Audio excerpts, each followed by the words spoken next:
Flight mode, please. If we can keep flashing probably to a double or we'll get underway with head coach Joe Schmidt and NC team for the weekend. Thank you. The team for this weekend versus Scotland, from fullback down, Rob Kearney, Keith Earls on the wing, Gary Ringrose and Bundy Aki in the midfield, Jacob Stockdale on the other wing, Johnny Sexton and Connor Murray, and the forward pack, CJ Standard, Dan Levy and Pete O'Mahony in the loose forwards, Devon Toner and James Ryan in the second row, and in the front row, Tyg Furlong, Rory Best captain, and Ken Healy as loose head prop. On the bench, the following: Sean Cronin, Jack McGrath, Andrew Porter, Ian Henderson, Geordie Murphy, Kieran Mami and Joey Carberry, and Jordan Lama. Was there much in the selection between Henderson and Tone? No, or James Ryan. I think the three of them have done really well for us in the championship so far, and I think that it was probably just a case of trying to keep some continuity with what we'd done in the last game 2 weeks ago and into this game against Scotland. Was there much disappointment with names gone? Never mind. Sorry. Same thing for me. So Ian Henderson, fully fit, Just benches this selection. Fully fit, absolutely. As I said over the last couple of weeks, Ian possibly could have played against Wales, but it would have been a risk. There is absolutely no risk of him re-injuring himself. So it's just a case of trying to keep a balance. It also, potentially adds a bit to our last kind of 30 minutes, 20 minutes of the game, where an athlete like Ian can come on. You've got guys like Andrew Porter, who's done very well for us starting, and obviously 77 minutes against Italy. Jack McGrath had a cracking first 50 minutes against Italy. So we're hoping that those guys can bring some real energy into that last quarter. Another Sean O'Brien. Been picked by Leinster again, so he's good to go. So does he come into your thought process? I know there's nothing to do with the weekend. Yeah, of course it does, and I'll be watching, and I'll be watching how he leads the side, because he tends to lead himself pretty well once he's on the pitch. So that's of interest to us without a doubt. And on Friday evening, if I don't see the game live with the 20s on at a similar time, I'll certainly record it and have a look at it later in the evening. Joe, in relation to stopping this Scotland side, particularly out wide and in broken play, how do you go about doing that? I think you want to make sure you're tidy in your own department in the first place. I think once you do allow them loose ball, once you do allow them time and space, I think they are incredibly dangerous. We know who and how they manage to do what they do. I think they transfer the ball really well through their midfield, as well as Finn Russell. A lot of people focused on Finn Russell. I think Peter Horn is a really good distributor, and it's no surprise to see him potentially keep out Alex Dunbar, who's been a super player for them. So their ability to transfer the ball is very good. And then when you get it to the edges, with the likes of Hogg chiming in there, he is such a threat. Sean Maitland, obviously a lot of super rugby. It's a kind of super rugby style that they play, and that makes him very potent on the counter-attack, very potent attacking from loose ball, and very, very, I suppose, dangerous in those wider channels, especially when you get the likes of John Barclay and McAnally playing in those wide channels. I think they're both very good ball players, and it adds to the firepower that they have through the midfield, obviously with Hugh Jones, and then into those back three. Just on Barkley, if you stop Barkley and stop turning the ball over, do you go a long way to stopping Scotland?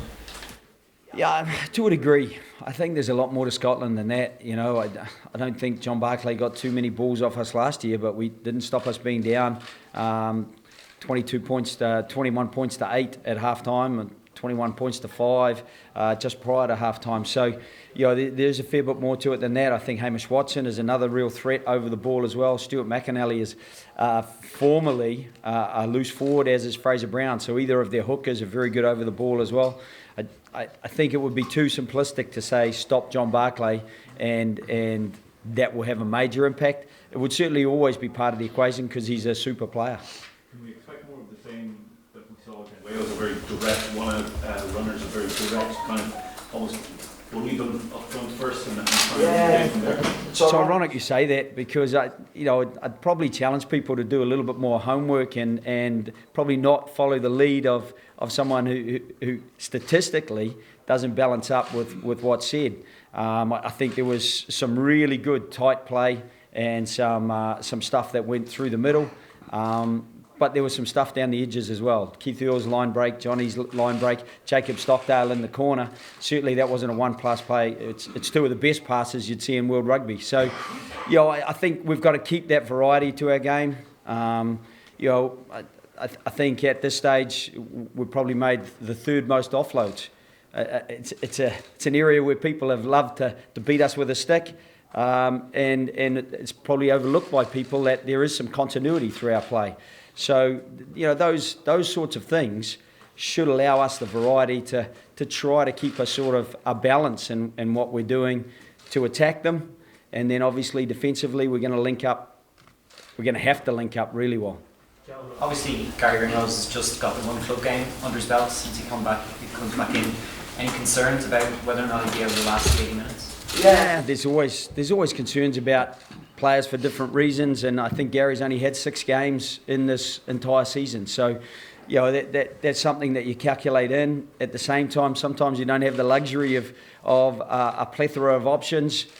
I think Gary Ringrose has been extraordinary when he has played for us. He's done an incredible job. The last time he did play for us in Japan, he was absolutely outstanding in the back line along with Keith Earls. They were two of the real standouts for us. So we're hoping he can hit the ground running and get straight back into that form. He's a smart player.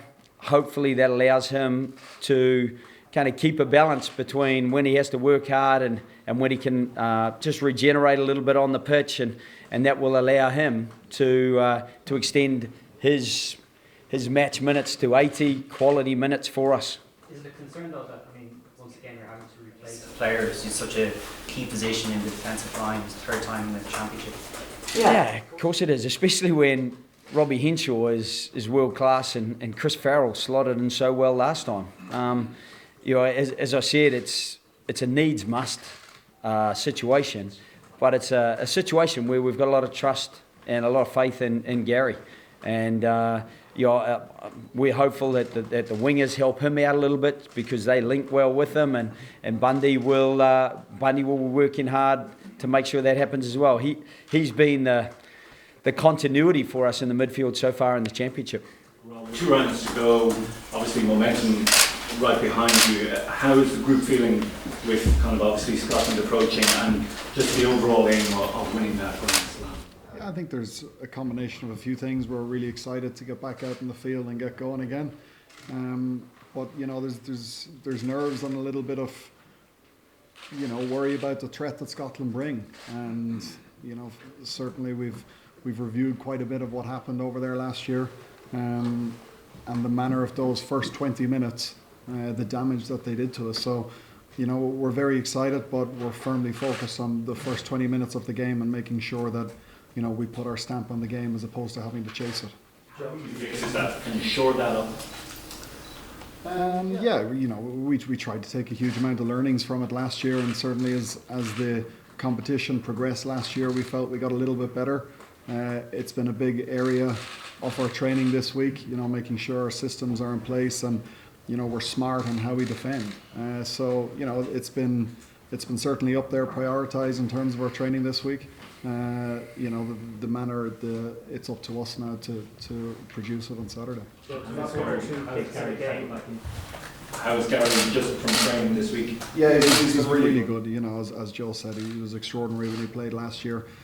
He's a smart guy. He's trained really well this week, which it's important for him, but it's important for the players around. That he's brought a huge amount of confidence for himself, but also us too. So, certainly from the other 14 guys, there's absolutely no worry, and we're really excited to see him get back in the green jersey. To miss 1 or 2 kicks is going to be put down to just a bit of bad luck. To miss 10 points is a bit concerning. How confident are you that Johnny Sexton and the work that he's done over the past 2 weeks, that he'll be able to bounce back from that, given that he also picked up a knock in the game against Wales? Super confident. I think he's a world-class kicker. I would have no kind of hesitation and Johnny making any decision about any kick he's going to have. I think he actually struck 3 out of those 4 kicks quite well. Even the one that came off the post, I think there was a bit of breeze and maybe he over-allowed for it, but the actual the strike was spot on. The ball flight was very much what he's looking for. So I don't think he was a million miles away.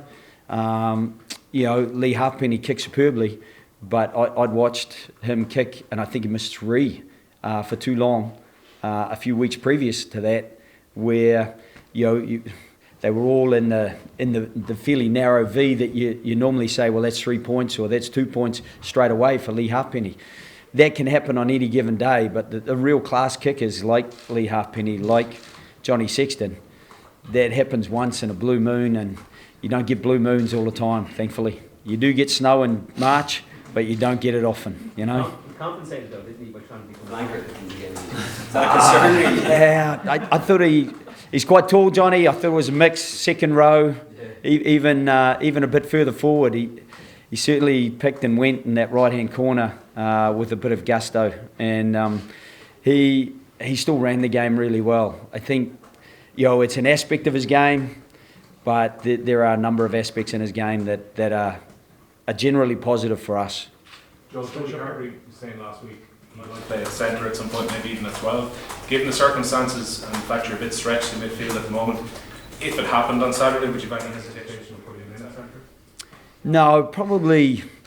Our cover is a mix with Jordan Lama being able to play 13, Keith Earls being able to shift in at 13, but Joey maybe at 12, or Gary Ringrose shifting into 12 if Bundy went out and one of those other 2 13 options moving in. So that would be the matrix at the moment, and inevitably you do a bit of planning around that. Players are aware of what their responsibilities are should they have to move into one of those positions.